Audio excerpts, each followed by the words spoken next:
নমস্কার। আজকের আলোচনার পর্ব পরমানন্দকে লাভ করবার জন্য সাধনা প্রয়োজন। আসুন আমরা এই সুন্দর আলোচনায় প্রবেশ করি। সংসারের সমস্ত মানুষ সুখের খোঁজ করে, সকলেই পরমানন্দকে পেতে চায়। তারা দিন রাত সুখ লাভের চেষ্টা করে, কিন্তু সুখ তো দূরের কথা, প্রকৃত সুখের ছায়াও সে পায় না। এর কারণ কি? এত চেষ্টা করেও কেন সুখ পাওয়া যায় না? এ বিষয়ে আলোচনা করলে দেখা যায় যে আমাদের সুখ লাভের পথে রয়েছে তিনটি বড় বাধা। সেগুলির জন্যই আমরা সুখের কাছে পৌঁছতে পারি না।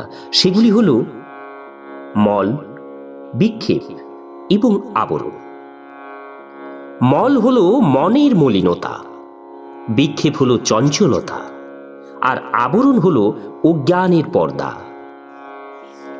যতক্ষণ পর্যন্ত না এই তিনটির বিনাশ হচ্ছে, ততক্ষণ প্রকৃত সুখ লাভ অসম্ভব। এগুলির মধ্যে আবরণের বিনাশ সহজে হতে পারে। আবরণকে সরাবার জন্য বিশেষ প্রযত্নের প্রয়োজন নেই। ভগবান স্বয়ং বুদ্ধিযোগ প্রদান করে সকল মোহ হরণ করে দেন।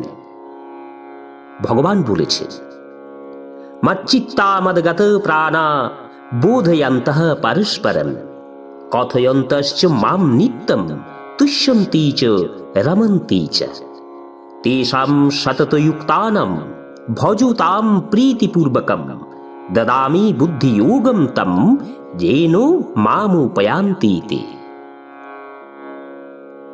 যাদের চিত্ত নিরন্তর আমাতেই অর্পিত, যাদের প্রাণ মদগত, এরকম ভক্তেরা নিজেদের মধ্যে আমার গুণ এবং প্রভাবের কথা আলোচনা করে এবং সর্বদা আমার কীর্তন করে পরম সন্তোষ লাভ করেন এবং বাসুদেব রূপ আমাতেই রমণ করেন। যারা সর্বদা আমাতে চিত্তার্পণ করে প্রীতিপূর্বক আমার ভজনা করেন, সেই ভক্তদের আমি ঈদৃশ বুদ্ধিযোগ প্রদান করি, যার দ্বারা তারা আমাকে লাভ করে থাকে। যতক্ষণ পর্যন্ত মন মলিন এবং চঞ্চল থাকে, ততক্ষণ প্রেমপূর্বক ভজনাই হয় না। তাহলে বুদ্ধিযোগ কোথা থেকে পাওয়া যাবে? পাপের ফলে মনে যেসব মলিন বিচার জেগে ওঠে, একান্তে ধ্যানে বসলে যেসব খারাপ ভাবনা মনে উৎপন্ন হয়, সেগুলি হলো মনের মলিনতা। মলিনতার কারণ হলো রাগ অর্থাৎ আসক্তি, দেশ, কাম, ক্রোধ, লোভ, মোহ, মদ এবং মাৎসর্য, অভিমান, কপট, ঈর্ষা প্রভৃতি দুর্গুণ এবং দুর্ভাবনা। যে মানুষের মধ্যে এই দোষগুলি যত বেশি, তার চিত্ত ততই মলিনতায় আচ্ছন্ন থাকে। মনের মলিনতা বিনাশের জন্য কয়েকটি উপায় জানানো হয়েছে। এগুলির মধ্যে প্রধান হল ভগবানের নাম জপ এবং নিষ্কাম কর্ম। পাপের বিনাশে ভগবানের নাম জপ মন্ত্রের মতো কাজ করে। নামের মধ্যে পাপ নাশের অপরিমেয় শক্তি আছে, কিন্তু নামে প্রীতি, শ্রদ্ধা এবং বিশ্বাস থাকা চাই। লোভী ব্যবসায়ীর যেমন একমাত্র লোভ হল অর্থ রোজগার করা এবং সঞ্চয় করা, সে যেমন এটিকেই জীবনের একমাত্র লক্ষ্য মনে করে, সর্বদা সেই কাজই করে থাকে, সেরকম ভগবত প্রেমকে একমাত্র লক্ষ্য নির্দিষ্ট করে আমাদের রাম নামরূপী প্রকৃত ধন সংগ্রহ করা উচিত। কবিরা সব জগ নীর ধনা ধনবন্তা নহি কোই, ধনবন্তাসো জানিয়ে যাকে রাম নাম ধন হই। অনুরূপভাবে নিষ্কাম কর্মযোগ মলিনতা বিনাশ হয়। নিষ্কাম কর্মযোগে দুটি ভাগ আছে। কি কি? ভক্তি প্রধান কর্মযোগ এবং কর্মপ্রধান কর্মযোগ। প্রথমটিতে ভক্তি প্রধান থাকে এবং দ্বিতীয়টিতে কর্মের এই প্রাধান্য থাকে। এই দুটির মধ্যে ভক্তি প্রদান কর্মযোগ বিশেষভাবে শ্রেষ্ঠ। বস্তুত দুটির লক্ষ্য হল ভগবত প্রীতি। অন্য কোনো স্বার্থ এতে থাকে না। স্বার্থকে ত্যাগ না করলে কর্মযোগ হতেই পারে না। ফলের আসক্তি ত্যাগ করে ভগবত প্রেমের জন্য যেসব শাস্ত্রোক্ত কর্ম করা হয়, সেগুলি নিষ্কাম কর্মযোগ। এবং দুরাচার অপসারিত হয়ে সদ্গুণ, সদাচার, শান্তি, সুখ লাভ হয়। দোষ বিনষ্ট হয়ে গেলে সাত্ত্বিক ভাবনাগুলির এবং গুণগুলির পরম বিকাশ হয়। এইভাবে মালিন্য, দোষ যখন নষ্ট হয়ে যায়, চিত্ত চাঞ্চল্য নিজে থেকেই দূর হয়ে যায় এবং মন সম্পূর্ণ নির্মল এবং শান্ত হয়ে গিয়ে ভগবানের প্রতি ভক্তিতে নিমগ্ন হয়। তারপর ভগবানের কৃপায় অজ্ঞান আবরণ উন্মোচিত হয়ে যায়। আবরণ নষ্ট হয়ে গেলে পরমানন্দকে লাভ হয় এবং মানব জীবন সফল হয়ে যায়। মুক্তি অথবা ভগবানের সাক্ষাৎকারের জন্য নিষ্কামভাবে ভগবানের ভজনার চেয়ে বড় অন্য কোনো সাধন নেই। ভগবানের প্রতি আমাদের অনন্য প্রেমে যেন আমাদের লক্ষ্য থাকে, এর জন্য তৎপর হতে হবে। যারা সাফল্য চায় তারা সকলেই নিজেদের লক্ষ্য ঠিক করে চলে। তারা সকলেই নিজেদের জীবনের একটি ধ্যেয় নির্দিষ্ট করে নেয়। নিজেদের বুদ্ধি অনুসারে সেই ধ্যেয়কেই পরম শ্রেষ্ঠ ও সর্বোত্তম মনে করে। ধ্যেয়কে যদি সর্বোত্তম জ্ঞান না হয় তো সেদিকে অগ্রসর হওয়া কঠিনই হয়, অসম্ভব হয়ে পড়ে। সংসারে আমাদের লক্ষ্য যেন হয় সর্বশ্রেষ্ঠ। সেই লক্ষ্যকে বিচলিত করে রাগ, দেশ থেকে উৎপন্ন মোহ, কারণ মোহের বশবর্তী হয়ে আমরা যথার্থ লক্ষ্যকে দেখতে পাই না। ইচ্ছা দেশ সমুথেন দ্বন্দ্ব মোহেন ভারত সর্বভূতানি সন্মহম স্বর্গে ইয়ান্তি পরন্তপ। হে ভারত, সংসারে ইচ্ছা এবং দেশের দ্বারা উৎপন্ন সুখ দুঃখাদি বহু রূপ দ্বন্দ্বর মোহে সকল প্রাণী অত্যন্ত অজ্ঞান অবস্থা প্রাপ্ত হয়। এরকম দশা প্রায় সকল প্রাণীরই রয়েছে। অনেকে বলে থাকেন যে এতদিন ধরে সাধনা করছে কিন্তু আজও পর্যন্ত তো ভগবানকে পাওয়া গেল না। এর একমাত্র কারণ হল মন এবং বুদ্ধি পবিত্র এবং স্থির নয়। সাধনার সফলতা মন এবং বুদ্ধির পবিত্রতা এবং স্থিরতার উপর নির্ভর করে। মন এবং বুদ্ধি যদি পবিত্র ও স্থির না হয় তাহলে সাধনার ফল লাভ হবে কি করে? ঘনিষ্ঠ সাধনার দ্বারা মন এবং বুদ্ধির নির্মলতা এবং স্থিরতা আসে। মন এবং ইন্দ্রিয়গুলি শুদ্ধ এবং স্থির হয়ে যাতে ভগবত চিন্তায় প্রবেশ করে তার জন্য প্রথম প্রয়োজন হল মন এবং ইন্দ্রিয়গুলিকে নিজের বশে নিয়ন্ত্রণ করা। যতক্ষণ পর্যন্ত না এগুলিকে বশীভূত করা যাচ্ছে ততক্ষণ ভগবানের স্বরূপে স্থিত হয়ে ঈশ্বর লাভ হতে পারে না। মহর্ষি পতঞ্জলি মনকে বশ করবার জন্য উপায় জানিয়েছেন: অভ্যাস এবং বৈরাগ্য। তাতে চিত্ত বশে আসে, বৃত্তিগুলি একাগ্র হয় এবং চিত্তের নিরোধ হয়। ভগবান গীতায় এইভাবেই ব্যক্ত করেছেন: অভ্যাসেন তু কৌন্তেয় বৈরাগ্যেন চ গৃহ্যতে। অভ্যাস এবং বৈরাগ্য দ্বারা মন বশীভূত হয়। যার চিত্ত সংযত তিনি চেষ্টা করলে ভগবানকে পেতে পারেন। ব্যভিচারী বৃত্তি নিয়ে ভগবানকে পাওয়া শুধু কঠিনই হয়, বলতে গেলে প্রায় অসম্ভব। যতক্ষণ পর্যন্ত চিত্তে বিষয়াসক্তি থাকে ততক্ষণ চিত্তকে বশে আনা কঠিন। বিষয় আসক্তিকে বিনাশের জন্য বৈরাগ্যই প্রধান উপায়। মনে রাখতে হবে যে সংসারে বিষয়ই হল সকল দুঃখ। ভগবান সংসারের ভোগগুলিকে দুঃখমূলক এবং ক্ষণিক জানিয়ে এই কথাই বলেছেন যে বুদ্ধিমান লোকেরা এতে রত হন না। এহি সংস্পর্শজা ভোগা দুঃখ জোনয়া এবতে আদ্যন্তবন্তঃ কুন্তেয় ন তেষু রমতে বুধঃ। ইন্দ্রিয় এবং বিষয়ের সংযোগে উৎপন্ন যেসব ভোগ রয়েছে সেগুলি যদিও বিষয়ী পুরুষের কাছে সুখ রূপে প্রতিভাত হয় তথাপি সেগুলি দুঃখেরই হেতু। সেগুলি আদি অন্ত বিশিষ্ট, অর্থাৎ সেগুলি অনিত্য। অতএব অর্জুন, বুদ্ধিমান বিবেকী মানুষ তাতে রত হন না। বুদ্ধিমান মানুষদের চিন্তা করতে হবে যে মূর্খরাই যখন এই বিষয়সমূহের মধ্যে অবস্থান করে থাকে তখন বুদ্ধিমান বলে অভিহিত তারা কেন মূর্খ হবেন? বিষয়ের মধ্যে যারা অবস্থান করে তারা মূর্খ। এই জন্য তাদের সময় এবং অর্থ বিফলে যায়, জীবন পাপময় হয়ে যায়, পাপের কারণে তাদের দুঃখ ভোগ করতে হয়। যে মানুষ নিজেই নিজের দুঃখের কারণ হয় সে মূর্খ। এই জন্য চিত্তের বৃত্তিগুলিকে বিষয় থেকে সবসময় সরিয়ে রাখা উচিত। সংসারে যে ভোগান্তি আছে সেগুলির মধ্যে দুঃখ দোষ দর্শন করতে হবে। যদিও মোহ এবং আসক্তির ফলে বিষয়কে অমৃতের মতো সুখদায়ক বলে মনে হয়, তবু পরিণামে তা বিষের সমান ঘাতক এবং প্রাণহরণকারী, লোক পরলোকের বিনাশকারী। বিষয়ের ভোক্তা সংসারে বারবার জন্মায় এবং মরে এবং নানা প্রকার দুঃখে পতিত হয়। বিষয়ের ভোগ বিষ খাওয়ার চেয়েও খারাপ। যে বিষয়ের মধ্যে কেবল দুঃখকেই দেখতে পায় সেই বুদ্ধিমান। দোষ দর্শনের এটি উদ্দেশ্য যে বিষয় সকল অত্যন্ত অপবিত্র, ঘৃণ্য, তাতে নিমগ্ন হওয়া পাপ। সেই সঙ্গে এটিও চিন্তা করে দেখতে হবে যে বিষয় যদি স্থায়ী হতো তাহলে তাকে সবসময় সুখপ্রদ বলেই মনে হতো, কিন্তু এ তো ক্ষণস্থায়ী। প্রতি মুহূর্তে এর রং বদলায়। এছাড়া এতে সুখও হয় ক্ষণিকের জন্য, যদিও সেই সুখকে ভ্রমবশত মনে হয়। ক্ষণিকের জন্য সুখ দান করে পরিণামে দুঃখের গভীর সাগরে ডুবিয়ে দেয়, তা যদি সত্যই সুখরূপ হতো তাহলে সর্বদা সেই অবস্থাতেই থাকত।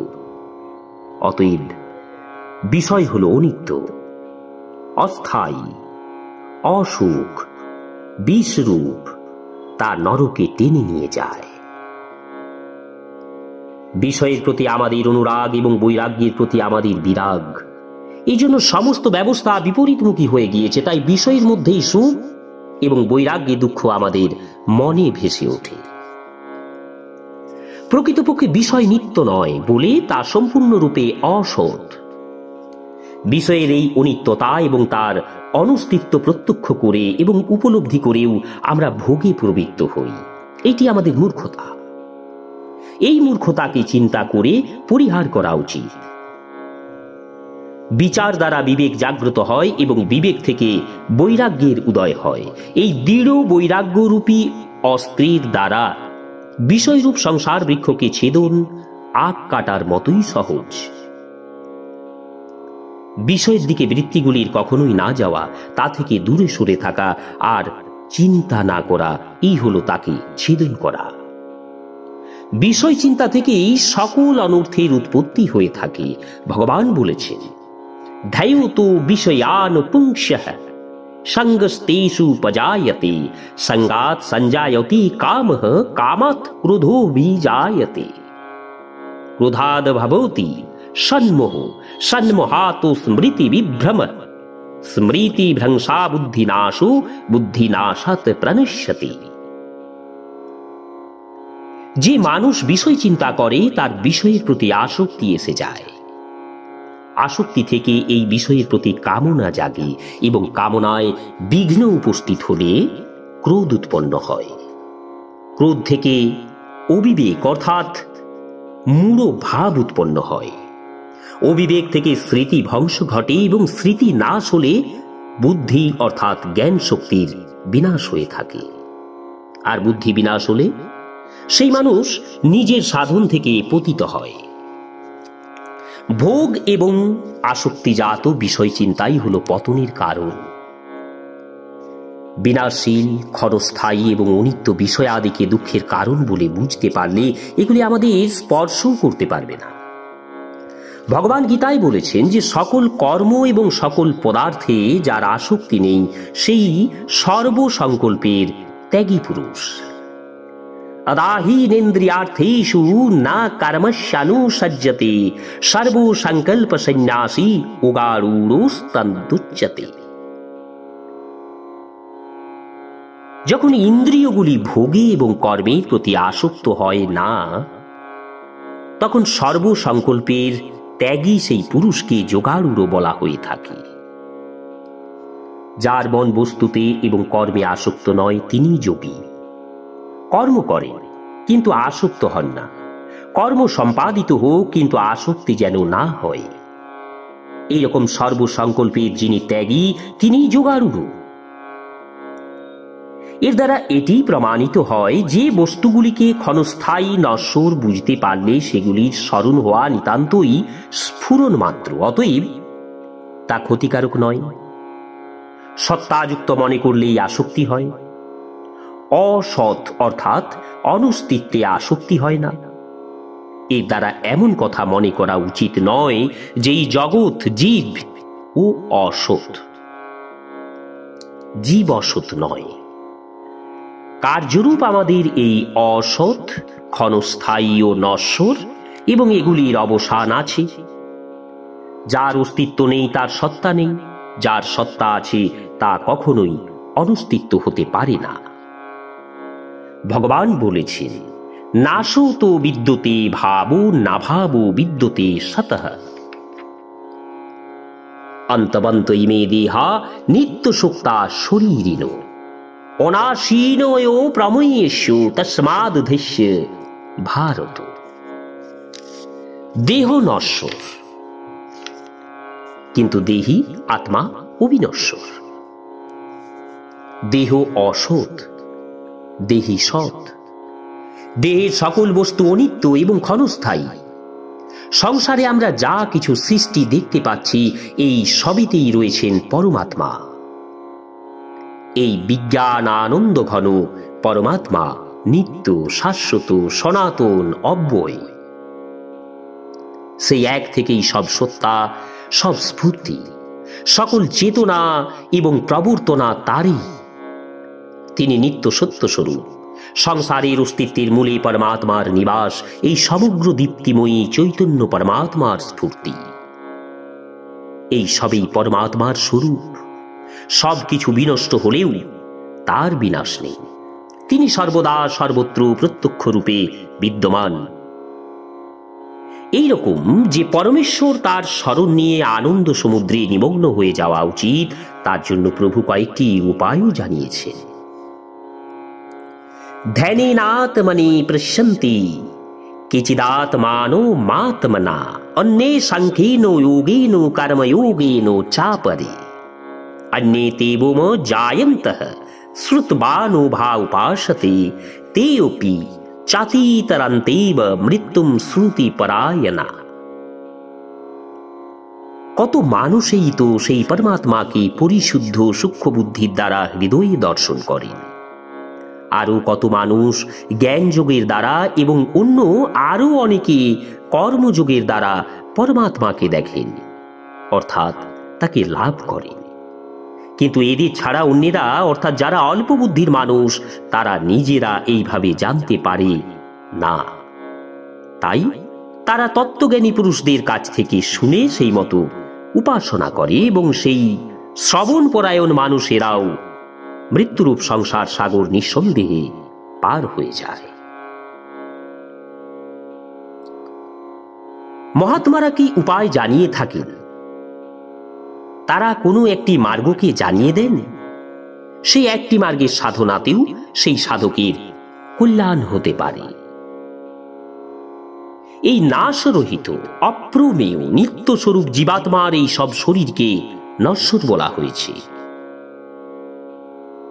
তাই শ্রীকৃষ্ণ অর্জুনকে বলেছিলেন, এদের মোহ ছেড়ে দিয়ে হে ভরতবংশী অর্জুন, তুমি যুদ্ধ করো। ছান্দোগ্য উপনিষদে উদ্দালক সত্যকামকে ব্রহ্মজ্ঞানীর জন্য গো সেবার কথা বলেছেন। কেবলমাত্র গো সেবা করেই সত্যকাম ভগবানকে লাভ করেছিলেন। মাহাত্মার দ্বারা কথিত হওয়া গো সেবাই পরম সাধন হয়ে উঠেছিল। মহর্ষি পতঞ্জলির দ্বারা বর্ণিত অষ্টাঙ্গ যোগের মধ্যেকার যে কোনো একটি অঙ্গ অথবা উপাঙ্গ দ্বারাই ব্রহ্মলাভ হতে পারে। কেবল ধ্যান এবং প্রাণায়ামের দ্বারাও ভগবান লাভ হতে পারে। নিয়মের একটি অঙ্গ সাধ্যায় এবং ঈশ্বর প্রণিধানের দ্বারাও পরমাত্মাকে লাভ হতে পারে।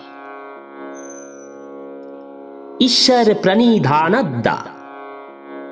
অতএব এর দ্বারা এটি প্রমাণিত হল যে যোগের একটি অঙ্গ অথবা একটি উপাঙ্গের দ্বারাও ভগবত লাভ হতে পারে। হৃদয়কে পবিত্র, মন বুদ্ধিকে স্থির রাখার জন্য শাস্ত্রে বর্ণিত বিভিন্ন মার্গের কোনো একটি মার্গকে নির্দিষ্ট করে প্রাণপণ চেষ্টা করতে হবে। ভগবত কৃপায় বিজয় নিশ্চিত, সাফল্য অবশ্যই পাওয়া যাবে। দ্বাদশ অধ্যায়ে ভগবান একথা বলেছিলেন যে যেসব ভক্ত মন এবং একাগ্র করে শ্রদ্ধার সঙ্গে সমস্ত কর্ম আমাকে সমর্পণ করে, সে সগুণরূপ পরমেশ্বর আমাকে তৈলাধারের মতো অনন্য ধ্যান যোগের দ্বারা নিরন্তর চিন্তারত অবস্থায় আমাকে ভজনা করে, সে আমাকেই নিয়োজিত হয়ে প্রেমী ভক্তকে আমি শীঘ্রই মৃত্যুরূপী সংসার সাগর থেকে উদ্ধার করে থাকি। এছাড়াও ভগবান অর্জুনকে এই উপদেশ দিয়েছিলেন যে তুমি আমার মনকে নিমগ্ন করো, আমাতেই বুদ্ধিকে নিবিষ্ট করো, তাহলে এরপর তুমি আমার মধ্যেই বাস করবে, অর্থাৎ তুমি আমাকে লাভ করবে, তাতে কোনো সংশয় নেই। তবে তুমি যদি মনকে অচঞ্চল রূপে আমাতে নিমগ্ন করতে না পারো, তবে অভ্যাসের দ্বারা আমাকে লাভ করবার ইচ্ছা করো। যদি তুমি এই অভ্যাসেও অসমর্থ হও, তবে কেবল আমার জন্যই কর্মপরায়ণ হও। এইভাবে আমার জন্যই যারা কর্ম করে তারা আমাকেই লাভ করবে।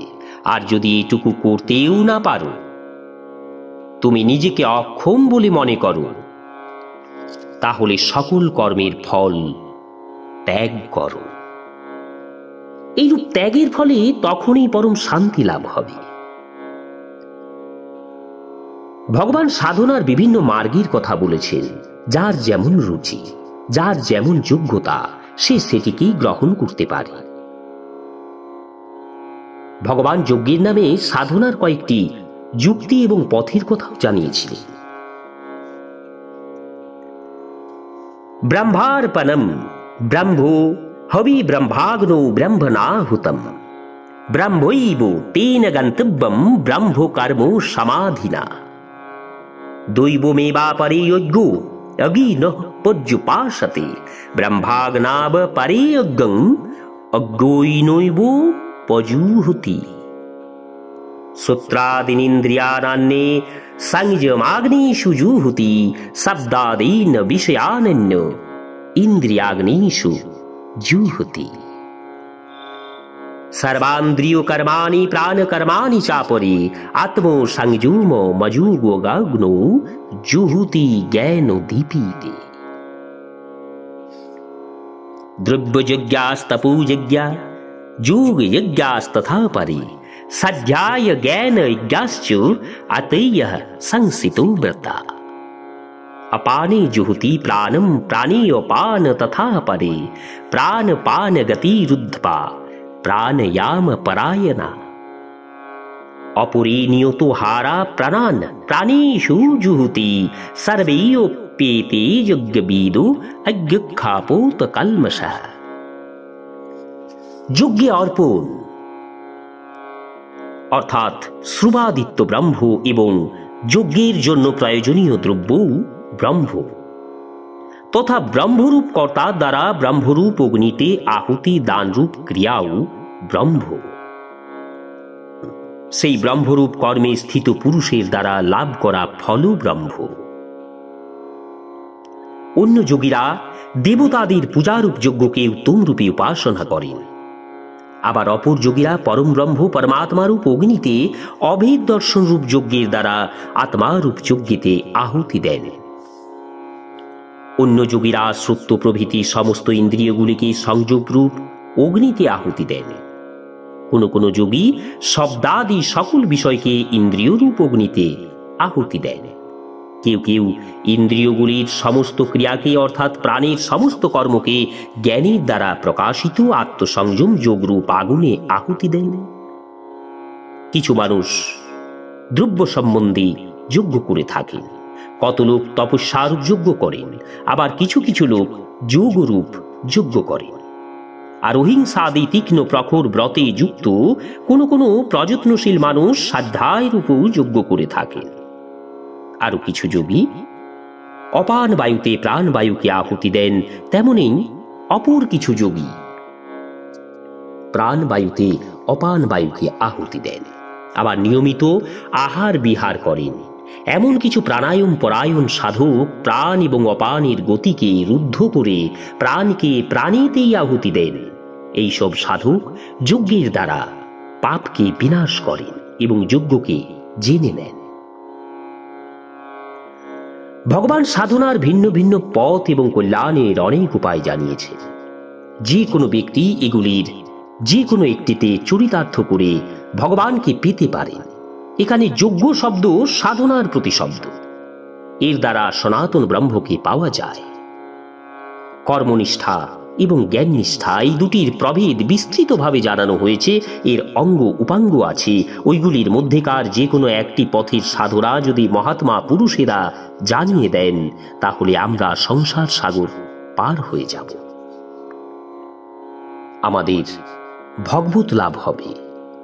কর্মযোগ এবং সাংখ্যযোগের সাধনার দ্বারা যারা আধ্যাত্ম পথে প্রবেশ করেন তাদের সাফল্য নিশ্চিত। আবার মহাপুরুষদের প্রদর্শিত যে কোনো একটি পথকে যারা অনুসরণ করেন তারাও পরমাত্মাকে লাভ করেন। সেগুলির যে কোনো একটিতে অবলম্বন করলে মল, বিক্ষেপ এবং আবরণ সম্পূর্ণরূপে দূর হয়ে যায়। সেগুলির দ্বারা সমস্ত দুর্গুণ, দুরাচার, দুঃখ, বিঘ্ন, মোহ একেবারে নিঃশেষ হয়ে যায়। আর মন এবং বুদ্ধি স্থির হয়ে ভগবত কৃপায় ভগবত তত্ত্বকে জেনে নিয়ে সাধক পরম শান্তি এবং পরম আনন্দ লাভ করে। ওম শ্রী হরি, ওম শ্রী হরি, ওম শ্রী হরি।